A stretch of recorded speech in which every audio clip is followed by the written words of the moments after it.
Herkese merhabalar, ben Huri. Huri Metek Mutfak'ta kanalıma, mutfağıma hoş geldiniz. Bu çöreğin yapımına herkes hayran kalıyor. Çok pratik, çok lezzetli, mutlaka deneyin.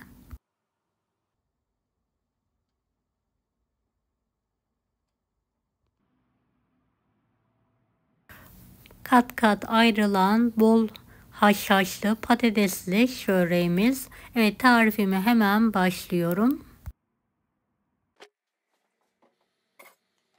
1 su bardağı ılık süt, 1 su bardağı ılık su,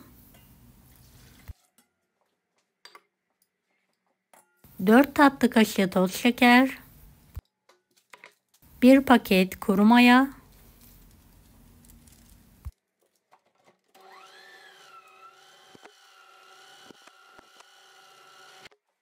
evet, azar azar un ilavesi yapalım. Aldığı kadar un ekliyoruz.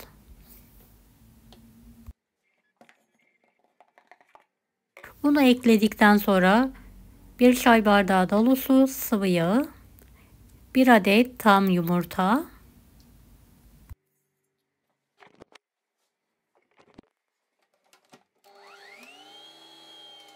yumuşak, ele yapışmayan bir hamur hazırlayalım.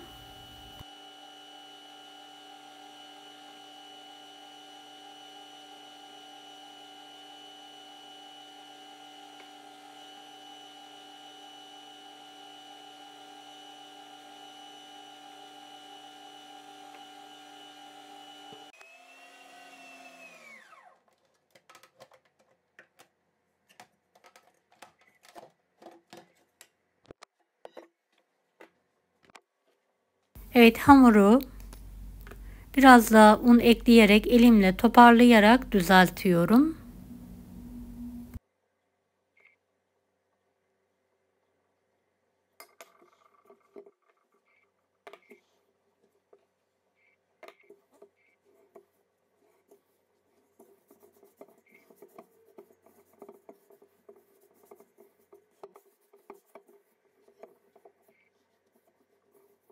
Üzerini kapatarak mayalanması için bir kenara kaldıralım.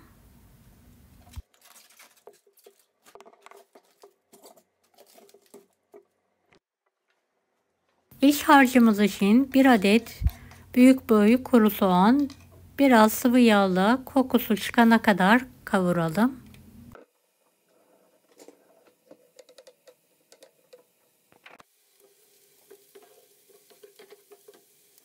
Biraz kırmızı toz biber ekleyelim.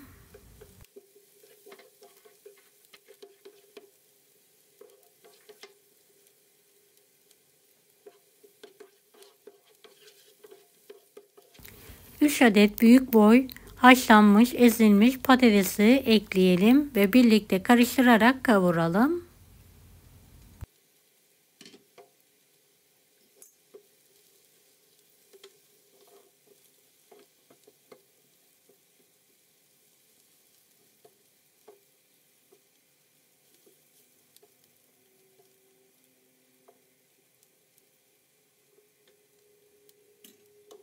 Biraz tuz, karabiber ekleyerek altını kapatalım ve soğuması için kenara kaldıralım.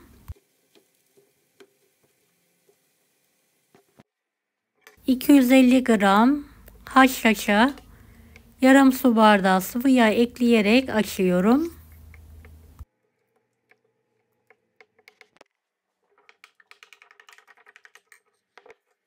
Evet, hamurum da çok güzel bir şekilde mayalandı.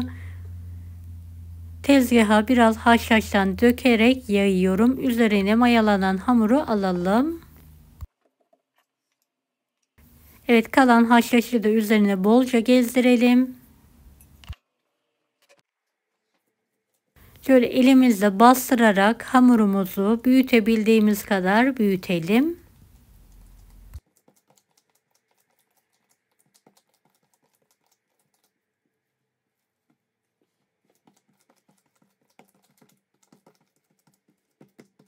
Beni hangi ülkeden veya şehirden izliyorsunuz merak ediyorum. Yoruma yazarsanız sevinirim.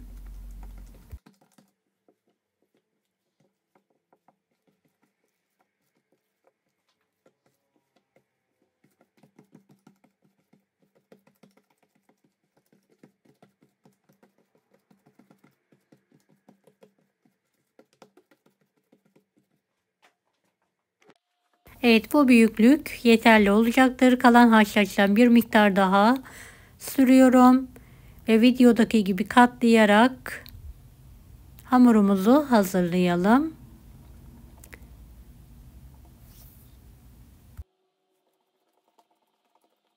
En son tekrardan elimizle açalım. Ara ara da haşhaşı elimizi bulayalım. İnceltebildiğimiz kadar hamurumuzu inceltelim.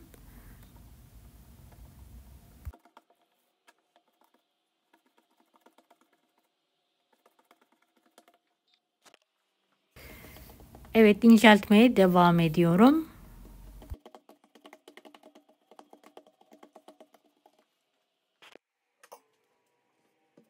Keskin bir bıçak yardımıyla veya hamur kartıyla videodaki gibi uzun şeritler halinde keselim.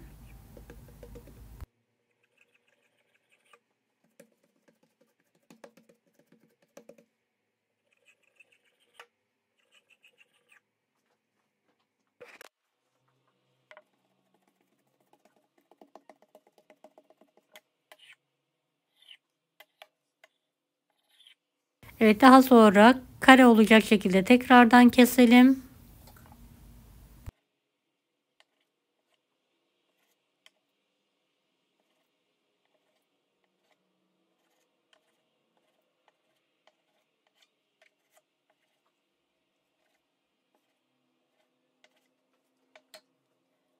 Evet, şöyle göstereyim. Kat kat ayrılıyor gördüğünüz gibi.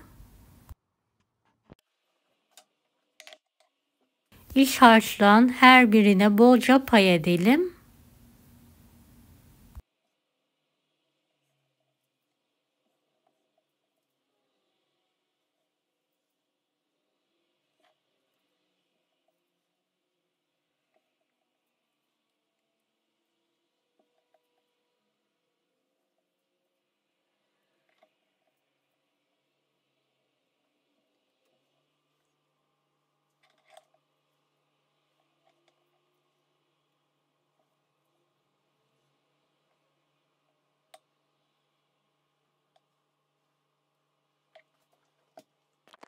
Rulo sararak hazırlayalım.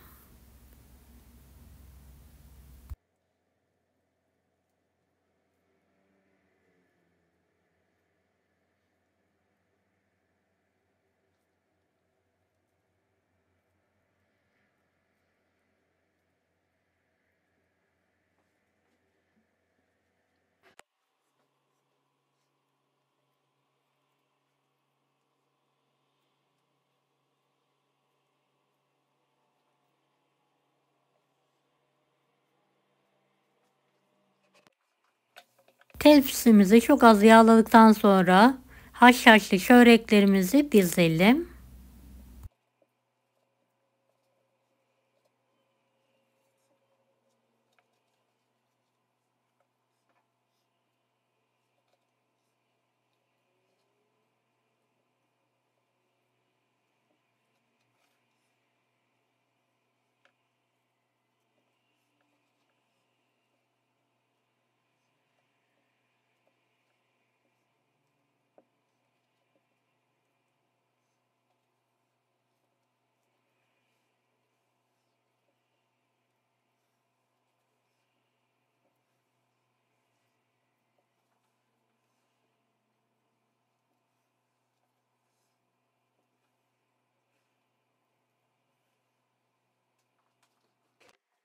Kalan haşhaşı da üzerine sürelim.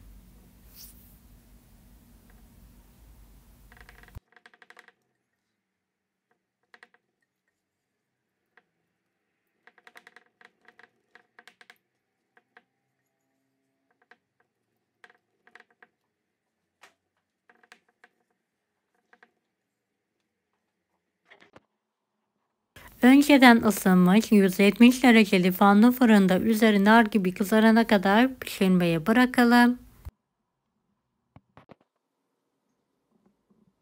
Evet, çok güzel bir şekilde kızardı. Fırından çıkartıyorum.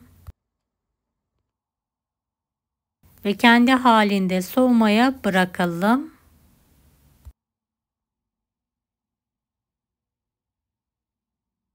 Evet, haşhaşlı çöreğimiz yemeğe hazır. Gerçekten muhteşem oldu. Mutlaka deneyin.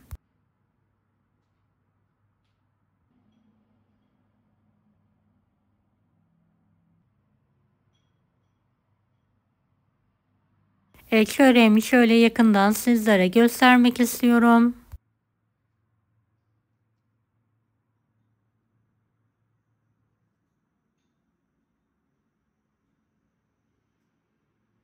Yumuşacık lokum gibi, mutlaka deneyin.